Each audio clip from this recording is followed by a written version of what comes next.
Today I'm talking about everything you need to know before you lodge a Subclass 309/100 partner visa. So what is the 309 partner visa? Well, this is the offshore partner visa, which means that you need to be outside of Australia at the time that you lodge, but you can be either inside or outside Australia when it's finalised. Generally, the 309/100 partner visa is a two-stage process, very similar to the 820. So the main difference between these two subclasses is that the 820 is an onshore partner visa, whereas the 309 is an offshore partner visa. So again, it's usually a two-stage process whereby the 309 is granted first, then 2 years after the lodgement date, you're eligible for the Subclass 100 partner visa. There are certain exemptions to this rule. One of those are that you are in a long-term relationship when you lodge the partner visa. So what is a long-term relationship? Well, it's either where you and your partner have been together for 3 or more years at time of application, or 2 years or more and have a child of the relationship. Processing times for a Subclass 309/100 partner visa.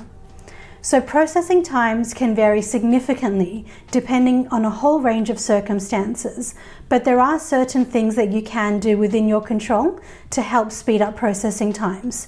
For example, lodging all of your documents at the same time, completing the right application forms, and responding to any requests for information as soon as possible.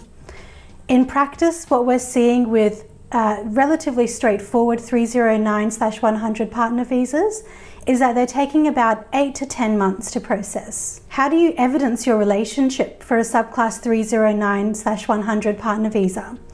Well, this is really similar to the 820, and you've heard me talk about it before, but it's the 4 pillars of relationship. So this is where immigration assesses your relationship, and they assess it against 4 different pillars: your financials, the nature of your household, the social aspects of your relationship, and your commitment to each other. Over the span of the last 10 years, I've been doing nothing really but partner visas.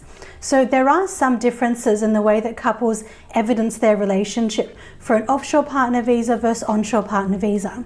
In my experience, sometimes evidencing an offshore partner visa is a little bit more tricky, especially if you and your partner have not been able to establish a household together. So this is something that we would discuss with you during an evidence planning session to make sure that you are providing enough evidence across the 4 pillars of relationship. There are certain health requirements that the visa applicant also needs to meet in order to be granted the 309 partner visa. For an onshore partner visa, I've talked about booking a medical examination with Bupa. With offshore partner visas, you'll need to contact the relevant panel physician in your country or the country closest to you. So the best way to find out who this is to go onto the Department of Home Affairs website and search the country that you're from and see what panel physicians are available close to you. A question I get asked all the time when a 309 partner visa is granted is there an expiry date on this visa? So there is a certain date which you must enter Australia by to actually activate this visa. And if you don't, then you're jeopardizing the whole process you've just gone through.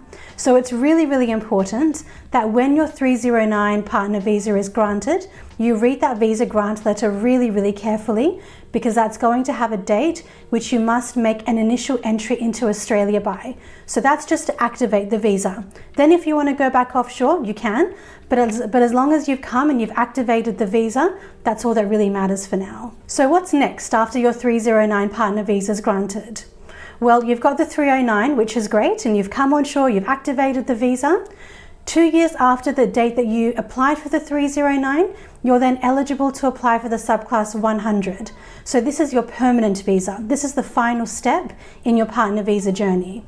At that point, I call it like putting together a mini partner visa all over again, where you need to complete a new application form, some new relationship statements, you need to provide new witness statements, and of course, provide updated evidence of your relationship. If you do want to learn more, then book in an introductory session with us, and we can see whether we're the right fit to help you on your partner visa journey. Thanks for watching. Please hit the like and subscribe button and head on over to thepartnervisaacademy.com.au. Please note that this blog is intended for general information only and does not constitute immigration advice.